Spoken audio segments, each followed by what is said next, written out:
Alcoholic अनोनिमसचे बांधव आणि ही जी काही जीवन पद्धती आहे अल्कोहोलिक अनोनिमसची, याच्यात मी इतका आता इन्व्हॉल्व्ह होऊन गेलेलो आहे की मला ते बाहेरचं आयुष्य किंवा बाहेरचे लोक, अगदी माझे लहानपणातले जिवलग मित्र किंवा लंगोटी यार म्हणतो आपण, त्यांच्याबरोबर पण मी जेवढा कम्फर्टेबल असतो त्यापेक्षाही जास्ती कम्फर्टेबल मी याच्या बांधवांबरोबर असतो. आणि मला वाटतं हे सगळे जे मिरॅकल आहेत ना, ते अल्कोहोलिक अनोनिमस मध्ये ज्या दिवशी पहिल्या दिवशी मी आलो तेव्हापासून चालू झालेले आहेत. मित्रांनो, थोडीशी मी माझी पार्श्वभूमी सांगतो. मी एका गव्हर्नमेंट इंजिनिअरिंग कॉलेज मधून पास आउट झालो. माझे वडील अल्कोहोलिक होते, त्यामुळे मी हा विचार करत होतो जीवनात सगळ्या गोष्टी करायच्या पण दारूला हात नाही लावायचा. कारण मी ते घरातलं वातावरण पाहिलं होतं. वडील पिऊन आल्यानंतर त्यांच्या वर्तनात झालेला बदल पाहिलेला होता आणि कायम एका दबावाखाली लहानपण मी माझं घालवलं होतं. त्यामुळे मी मनाशी ठरवलं होतं की सगळं करायचं पण दारूला हात नाही लावायचं. आणि मित्रांच्या बर्थडेला म्हणून पहिल्यांदा ती थोडीशी घेतली आणि त्याच्यात मला एक साक्षात्कार झाला की माझ्या वडिलांना दारू पिता येत नाही. दारू प्यायची ना ती आज मी जशी पिलो तशी प्यायची, एन्जॉय करायचा, डान्स करायचा. आणि त्या दिवशी त्या अर्ध्या बिअरने दिलेला आनंद अगदी शेवटची मरणास अवस्था होऊस तर मला ते जाणीव नाही झाली दारूमुळे होते. आणि इथं आल्यानंतर प्रत्येक शब्द, प्रत्येक वाक्य, प्रत्येक शेअरिंग हे मी सगळ्या प्रयोगानंतर ते सिद्ध होत होतं की किती काळेबाज आणि घोटाळ्यात टाकणारे असं ते केमिकल आहे की वयाच्या 20व्या वर्ष 19व्या वर्षापर्यंत मी म्हणत होतो की दारू नाही प्यायची जीवनात. आणि एक अर्धा ग्लास बिअरनी माझे ते संकल्पनाच बदलून टाकले. मित्रांनो, मी माझ्या बाबतीत सांगू काय तर असं होतं की दारू आणि यश हे जेव्हा एकत्र व्हायला लागतं ना, तेव्हा जी अधोगती होती ना आणि त्यांनी जे काय डिनायल आणि स्वभाव दोष जे एक्स्ट्रीम पोझिशनला जातात, ते माझ्या बाबतीत पुढच्या 15 वर्ष घडलं. मित्रांनो, एका बाजूला दारू वाढत होती, दुसऱ्या बाजूला यश मिळत होतं. ते नोकरी धंद्यातलं असो किंवा समाजात असणारी प्रतिष्ठा. कारण मी 2-3 वर्षातच फॉरेनला गेलो, 6 वर्ष फॉरेनला होतो आणि त्या काळात 92 मध्ये फॉरेनला जाणं मोठी गोष्ट होती. आणि त्यांनी माझ्या घरात माझ्याबद्दलची प्रतिमा जी तयार झाली होती, पैसे चांगले मिळत होते आणि एक फॉल्स कॉन्फिडन्स आहे ना तो तयार झाला होता की जीवनभर मी असंच जीवन जगणार.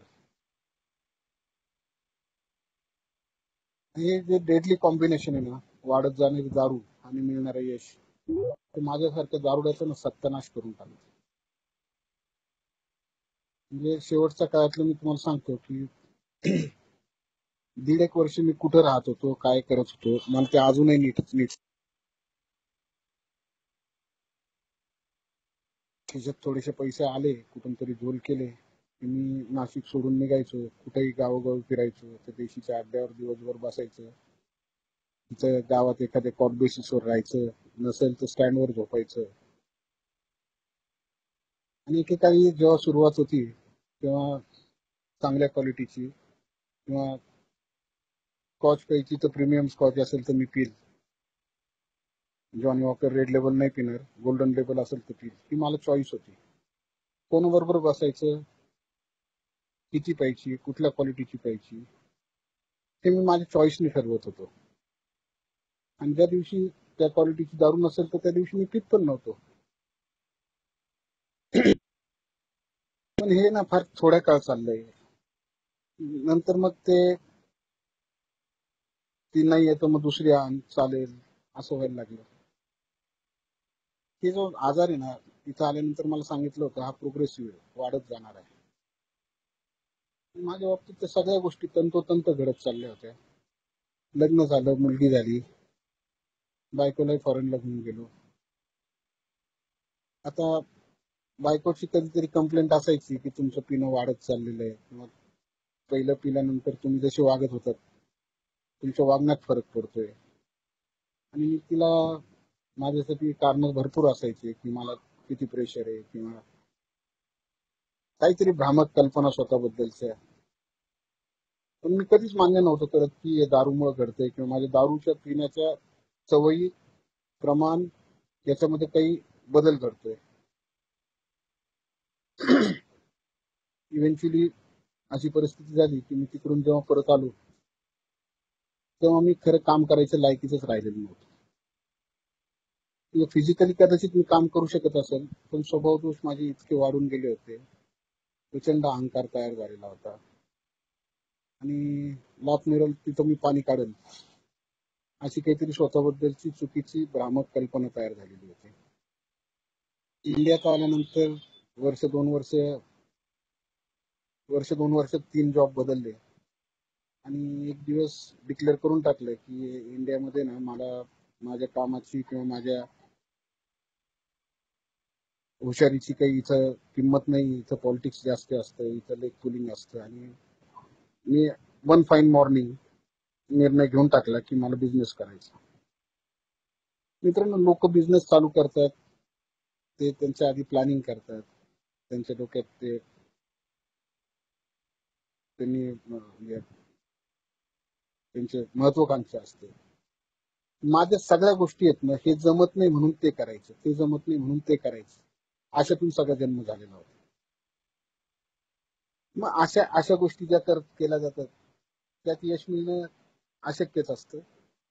पण तेच माझ्या बाजूला माझ्या बाबतीत झालं होत होतं की जे धंदे केले त्याच्यामध्ये अपयश, आणि त्या प्रत्येक अपयशानंतर दारूचं प्रमाण वाढत जाणं.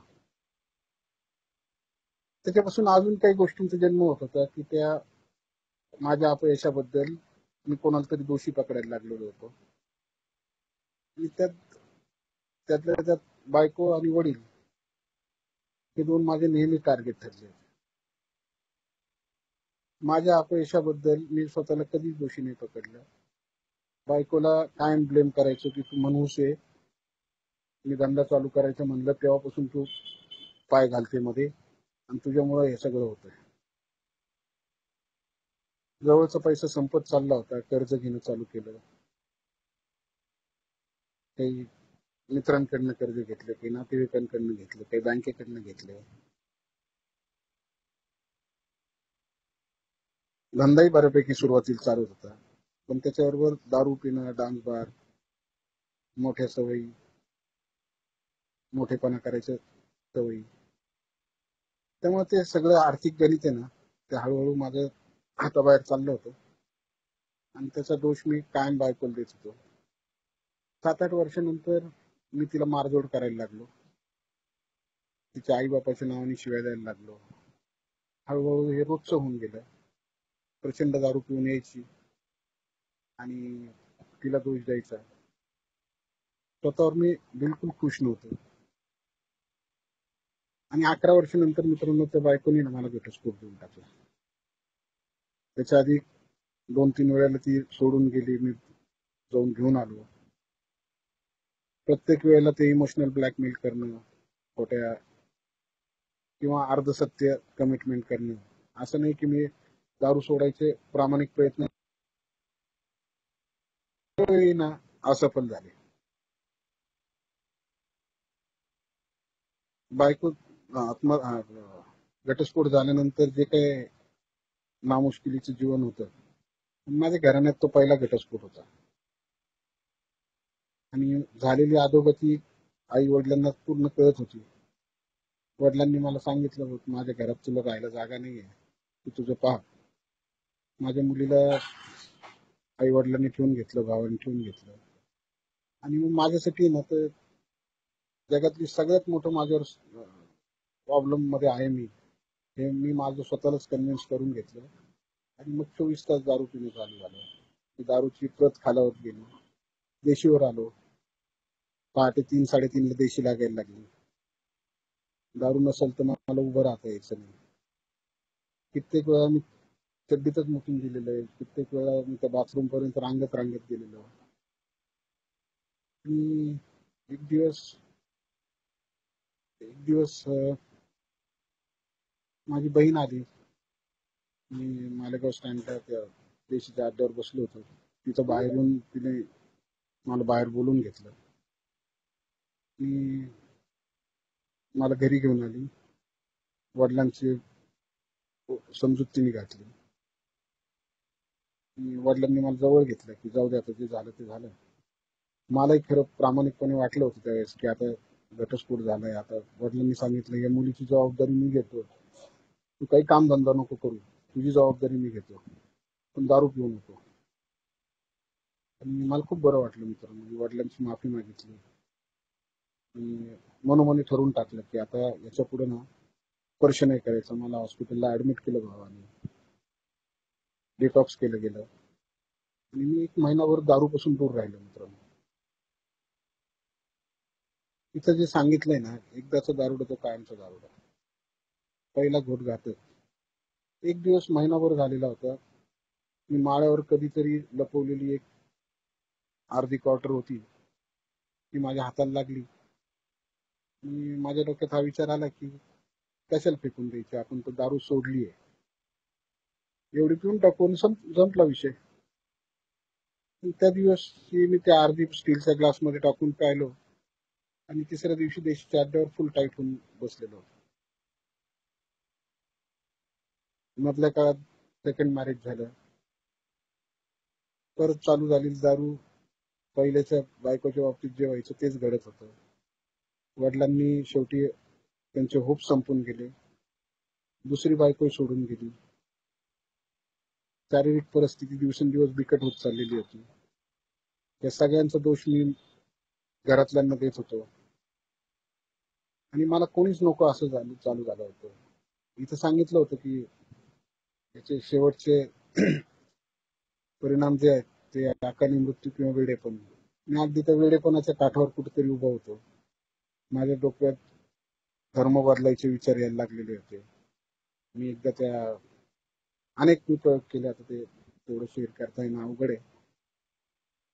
पण हे सगळं वेडेपणाकडे चाललेली वाटचाल होती. की याच्या मागे उद्देश हाच होता की जोपर्यंत माझ्याकडे सगळं होतं तोपर्यंत हेच लोक माझ्याशी वेगळं वागत होते. तीच बायको माझ्याजवळ पैसे नाहीत म्हणून मला सोडून जाते.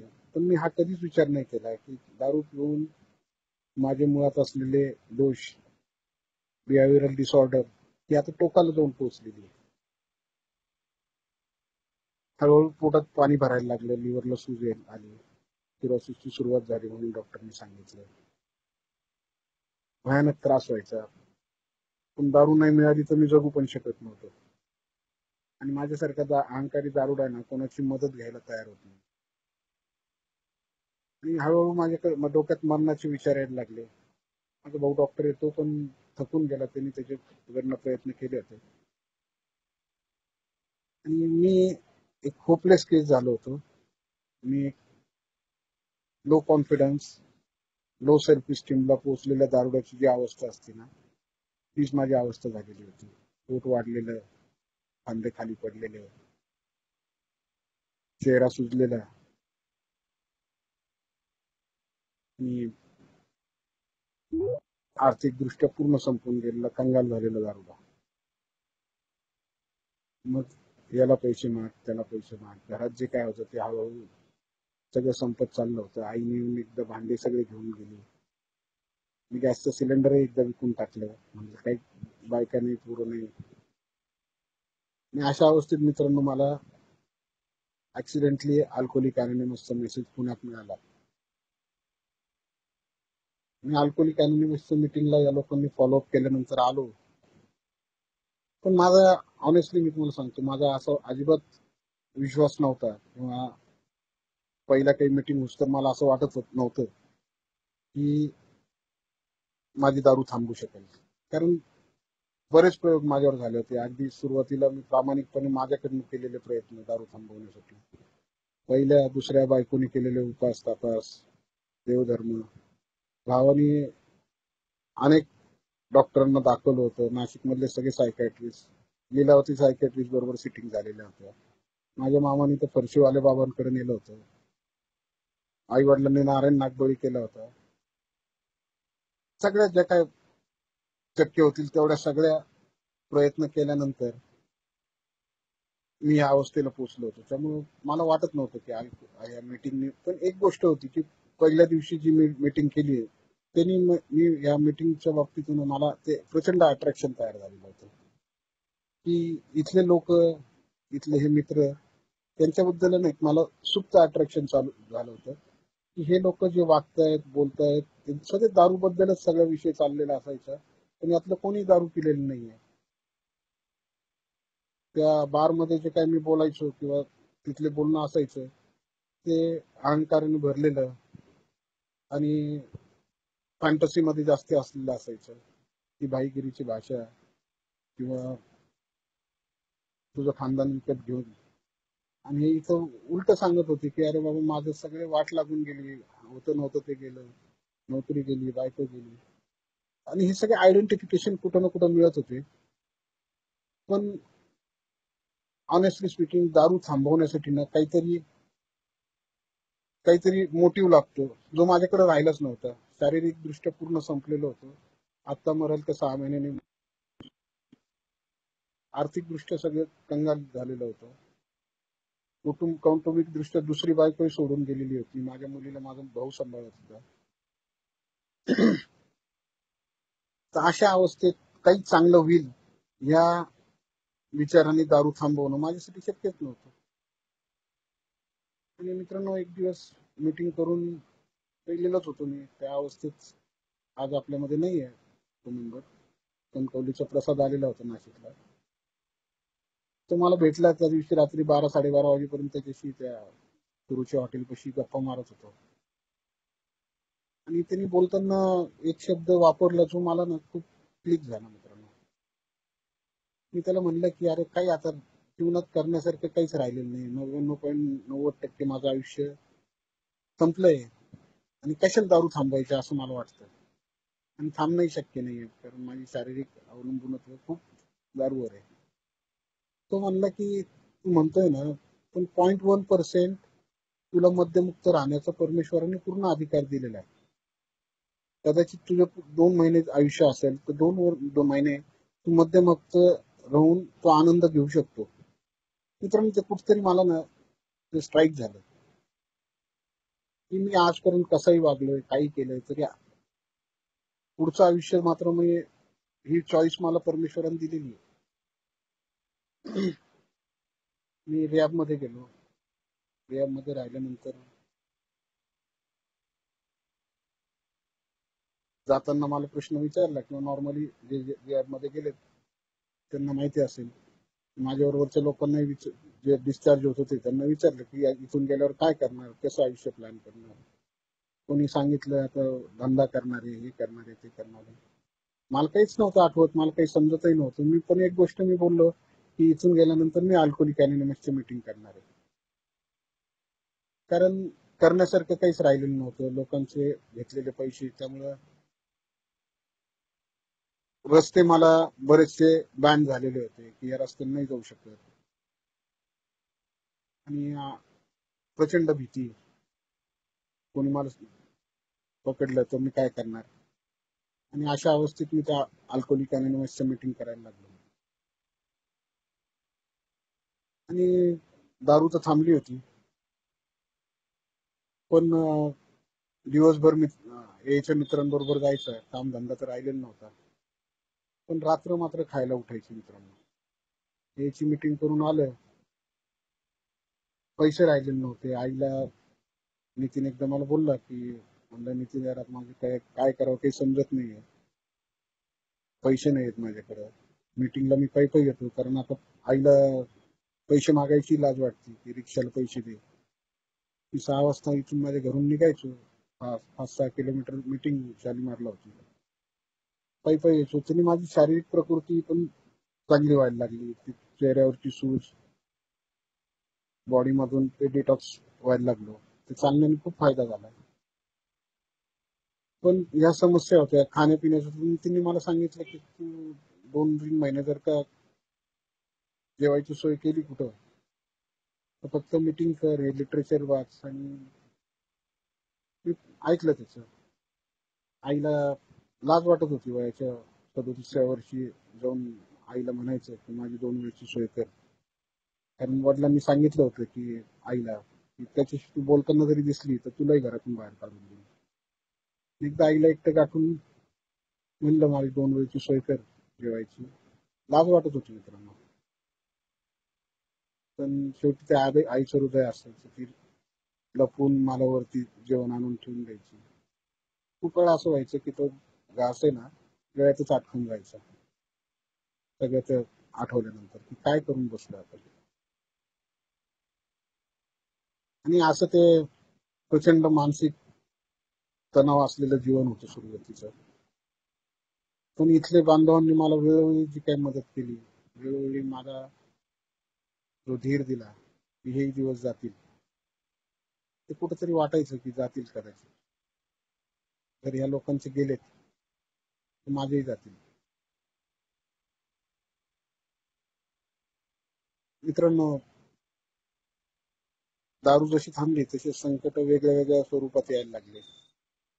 माझ्या बिझनेसमध्ये मी बरेच दिवस लोकांकडनं सेल टॅक्स गोळा केला. त्यावेळेस सेल टॅक्स होता.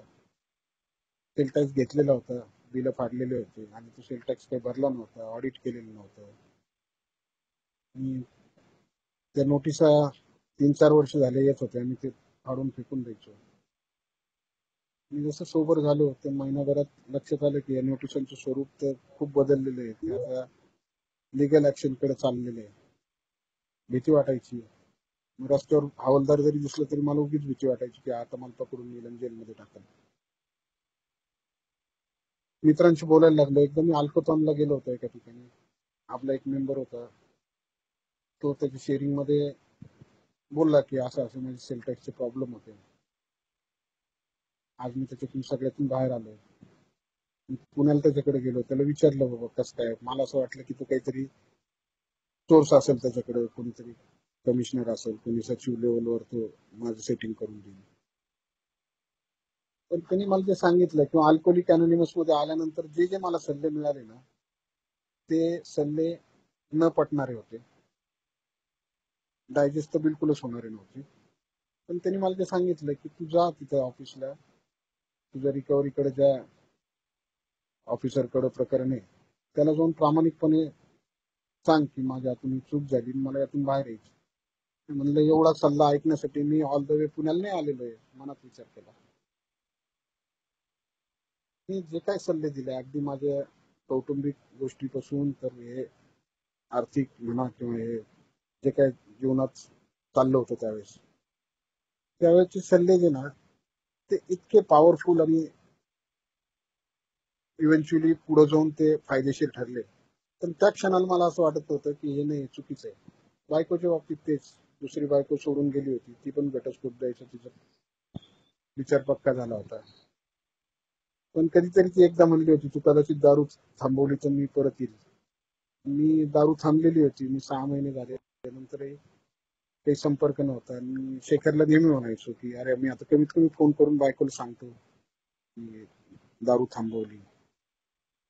तो नेहमी म्हणायचं जशी तुझी दारू थांबली पितोय ना हे आपोआप कळत होतं ना बायकोला, तशी तुझी दारू थांबली हे आपोआप कळेल. माझा संताप व्हायचा मित्रांनो आपण. अरे काय या काहीतरी सांगतो उद्या अजून माझं काही वाढून गेलं तर.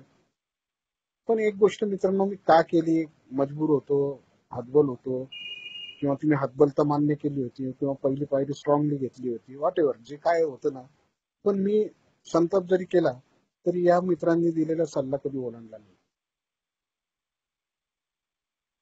आणि त्याचा इव्हेंच्युअली जो काय फायदा झाला तो खूप मोठा होता. त्या सेल टॅक्सच्या प्रकरणातून तसंच बाहेर आलो. मी नाही गेलो 4 महिने. आणि जेव्हा माझं काम धंदा चालू झाला तेव्हा माझ्या बँक अकाउंटवर अटॅचमेंट आली. सेल टॅक्स डिपार्टमेंटनी अकाउंट सीज केले. परत आनंदला फोन केला, म्हणलं अरे असं असं झालं. म्हणून मी तुला तेव्हा सांगितलं होतं, जा जा माझ्याशी फोनवर बोल आणि फोनवर बोलत बोलत टॅक्स ऑफिसला जा. मित्रांनो, मी तेव्हा माझ्याकडे ऐकल्याशिवाय पर्याय नव्हता. माझ्यासारखा दारुडा कधी ऐकायला लागतो, तर जेव्हा सगळे माझे सो कॉल, सगळ्या माझ्या ज्या ट्रिक्स असतात ना, त्या सगळ्या वापरून झाल्यानंतर, त्या फेल झाल्यानंतर मग मी कोणाच तरी ऐकतो. आणि त्यातून बाहेर आलं की परत मी माझ्या मूळ स्वभावावर येतो, परत माझी बुद्धी चालवायला लागतो. असं माझ्यासारख्या दारुड्याचं काही भाव आहे. त्या दिवशी ऐकलं मी आनंदचं. मी गेलो, त्यांनी सांगितलं तसं त्या ऑफिसरशी बोललो. मित्रांनो, तो चमत्कारच होता. त्या ऑफिसरनी मला त्या प्रकरणातून अगदी अलगदपणे काढलं. जे काय होतं ते परत सगळे ते डॉक्युमेंटेशन करायला लावलं, ते सबमिट करायला लावलं. आणि त्याच्या हातात ते कम्प्युटराईज नव्हतं सगळे.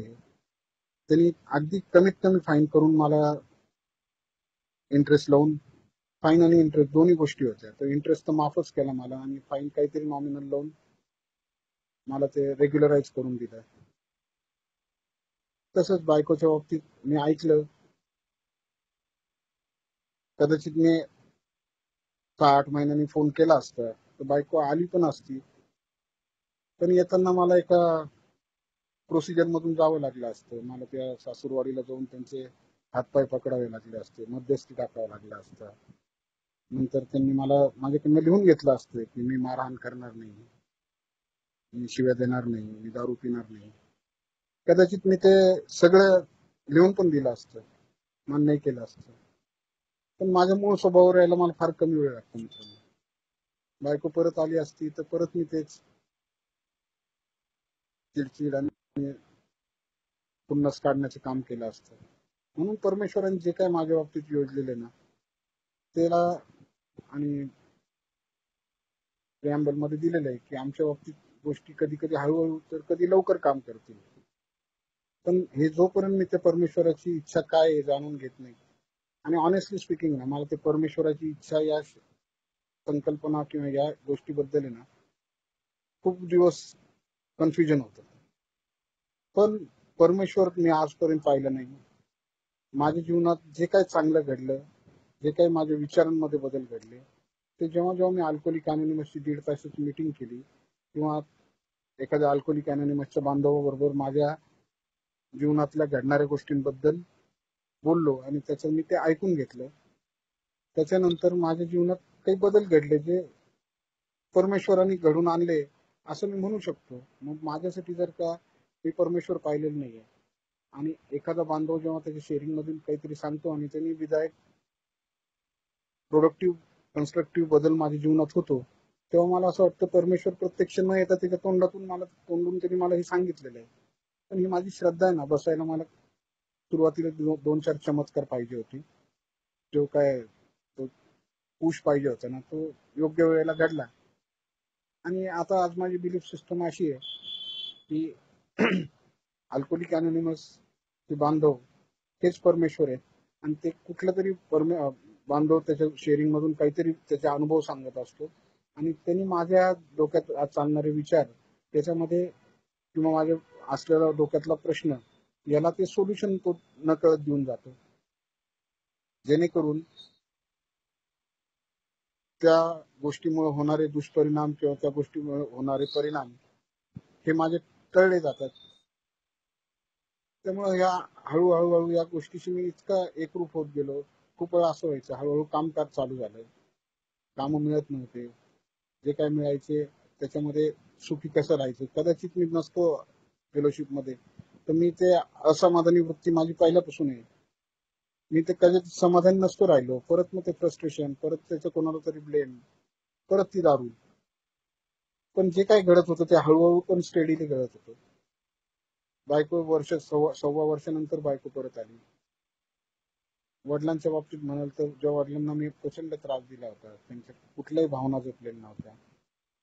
अल्कोहोलिक अनोनिमस मध्ये आल्याने परमेश्वराच्या कृपेने त्यांची 3-3.5 वर्ष मला सेवा करायला परमेश्वराने संधी दिली. ते शेवटचे 2.5 वर्ष 3 वर्ष त्यांची रोज सेवा करत होतो. जे काही माझ्याने होत ते करत होतो. त्यांनी कदाचित आहे ना, जे माझ्या डोक्यावर ओझं होतं ना, मी काय करून बसलेलो आहे, किती मोठे गुन्हे केलेले आहेत ते कधी डोक्याचं खांद्यावर आलं.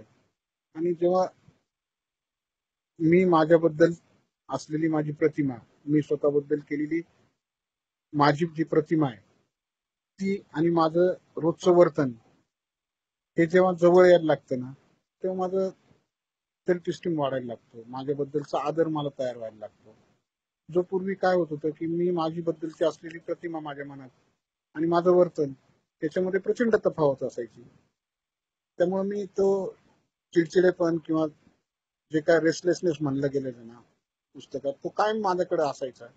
कायम ब्लेमिंग अदर्स, कायम दुसऱ्याला छोट्या छोट्या गोष्टींबद्दल दोष देणं, मी कधी माझ्याकडे बोट नव्हतंच माझं. पण वर्तनात हे हळूहळू तुमच्या शेअरिंगमुळं, लिटरेचरमुळे जे काही बदल घडत होते त्यांनी मी मला स्वतःला आवडायला लागलो, माझं नाव मला आवडायला लागलं, जे मला पूर्वी कधीच आवडत नव्हतं. माझा छोट्या छोट्या गोष्टीकडून जो काही पाहण्यातून आनंद मिळायचा तो मग मी पूर्वी कधी अनुभवलाच नव्हतं मागचे 20 वर्ष. पण जसं ए मध्ये यायला लागलो तसे छोट्या छोट्या गोष्टी मला आनंद द्यायला लागल्या. मग ते घरातलं एखादं लहान मुलं असतं त्याच्याबरोबर खेळणं असू द्या किंवा एखादं सुंदर चित्र पाहणं असू द्या, त्याच्यात पूर्वी जो आनंद मिळतच नव्हता मला तो आनंद मिळायला लागला. ते कसं घडलं? तर सातत्याने अल्कोहोलिक अनोनिमसची मीटिंग आणि त्या विषारी घातकी गोटापासून मी जसं जसं दूर राहायला लागतो तेव्हा माझा तो जो केमिकली अनबॅलन्स झालेला असतो तो पूर्ववत व्हायला लागतो. दारू पीत नव्हतो तेव्हा मी आनंदी नव्हतो का? तो वेळोवेळी काहीतरी गोष्टींनी मला आनंद दिला होता. तोच आनंद मला दारू थांबल्यानंतर हळूहळू मिळायला लागला. माझ्यासाठी मला वाचायची आवड होती, मी वाचायला लागलो. पूर्वी मी कधी कुठेही गेलं की पहिली सुरुवात दारूपासून असायची. त्याच्याऐवजी खाण्याची चव कळायला लागलेली, खाण्याचा आनंद घ्यायला लागलो.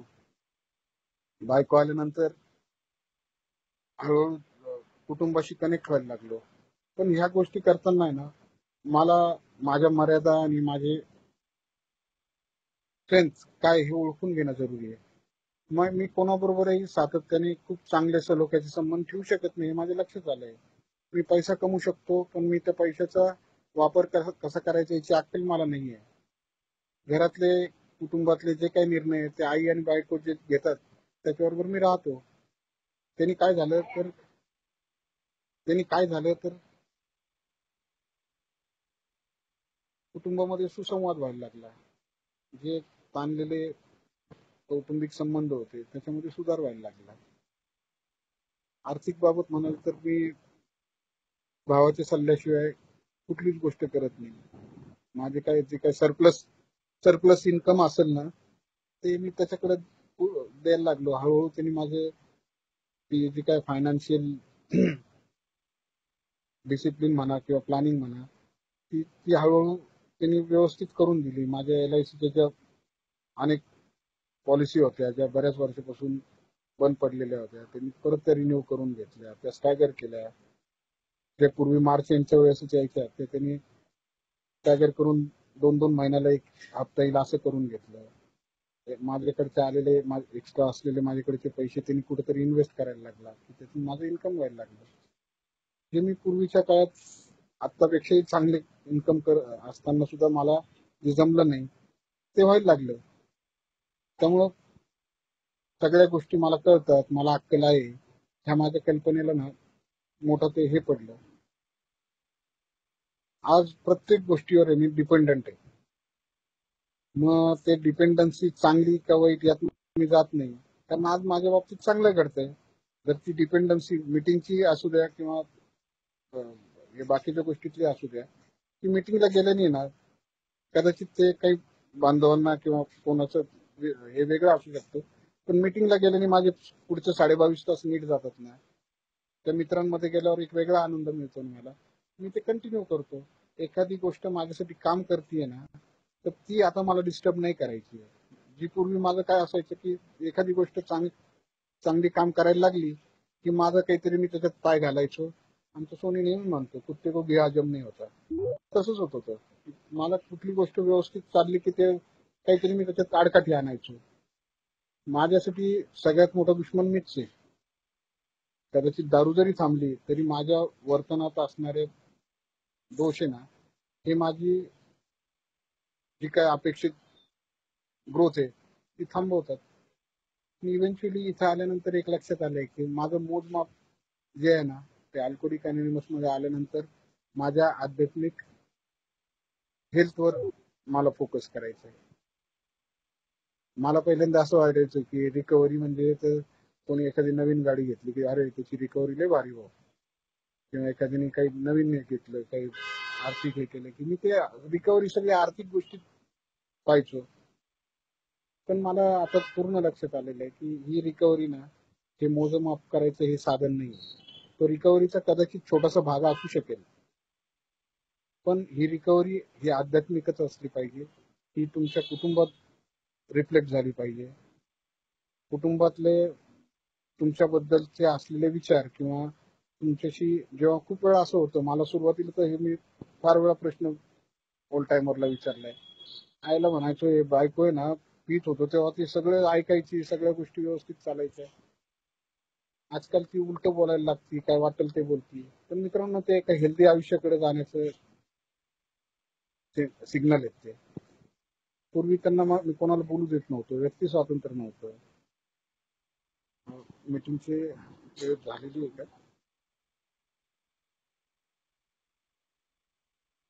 पण हा जीवनाचा गुंता जो केलेला होता, वेळ आहे ना? सॉरी मानतो.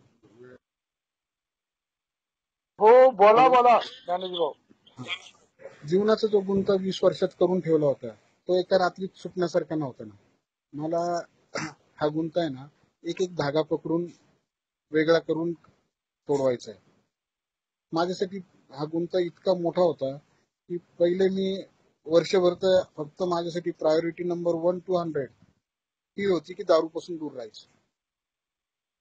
बाकी दुसरी 101 वर बायको असेल, 102 वर माझी हेल्थ असेल, 103 वर पैसा असेल, पण 1 ते 100 पर्यंत माझ्यासाठी फक्त दारूपासून दूर राहायचं हे मी ठरवलं होतं. त्यामुळे एक एक जी काही ज्वलंत प्रॉब्लेम असेल तो पहिल्यांदा मला सॉल्व्ह करणं जरुरी.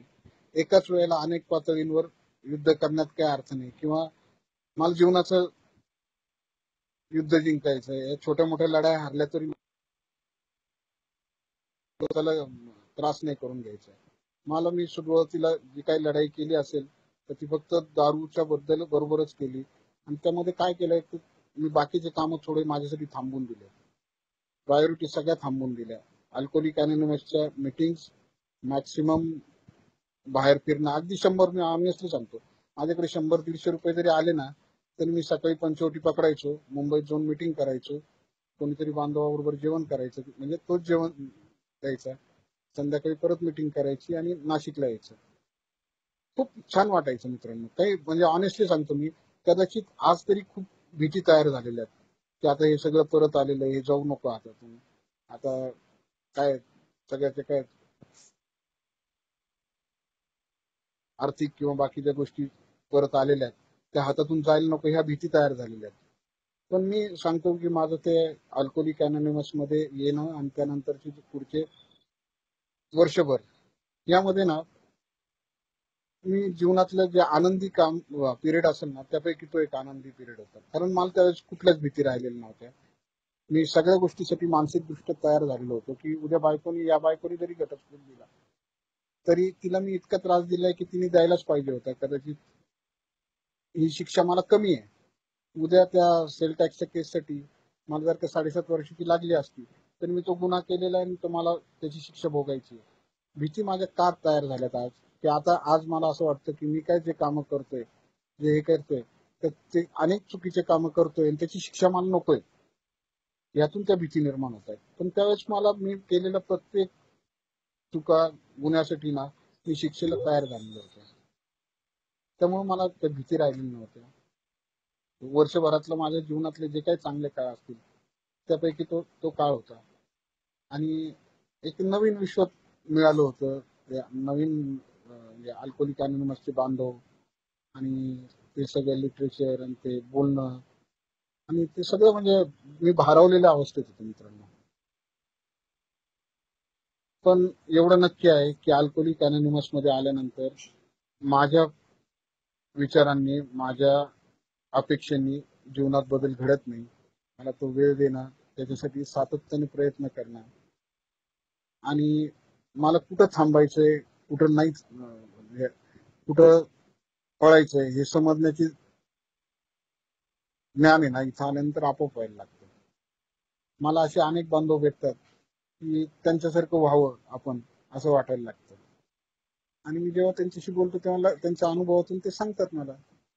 आणि तो हळूहळू हे मायक्रो चेंजेस आहेत. जसे माझे दारू पिताना जे मायक्रो चेंज होते, डिसऑर्डर जशा मायक्रो पद्धतीने होत होत्या ना, तसेच ए मध्ये आल्यानंतर हळूहळू जे स्वभावातले बदल आहेत ना, ते व्हायला लागतात. खूप वेळा असं मला सुरुवातीला वाटायचं की आता पहिली, दुसरी, चौथी, सातवी, आठवी पायरी घेत आता झालं, आता माझ्यात बदल घडायला पाहिजे. असं होत नाही मित्रांनो. हे चेंजेस आहेत, हे सूक्ष्म बदल आहेत.